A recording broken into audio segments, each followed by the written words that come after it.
Bir to'p sahobalar bilan Rasululloh o'tirib tuya go'sht yedilar. Shu o'tirganlardan bittasidan yel chiqib ketdi. Ovozi chiqdi. Endi boyaga yel chiqqan odamni hijolatdan endi holi tayin. Odamlar bilmayapti kimdan chiqqanini.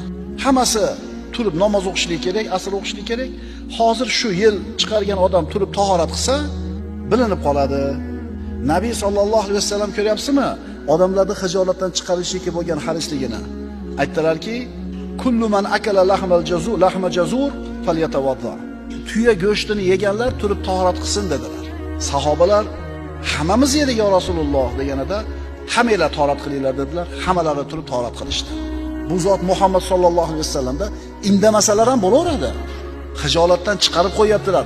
O'zi hijolat qilishlik emas, o'zi odamlarni noqulay holatga qo'yish emas. Noqulay holatga kirib qolgan odamni chiqarib qo'yaptilar. Hamma turib tahorat qildi, demak hech kim bilmay qoldi kimdan yel chiqqanini.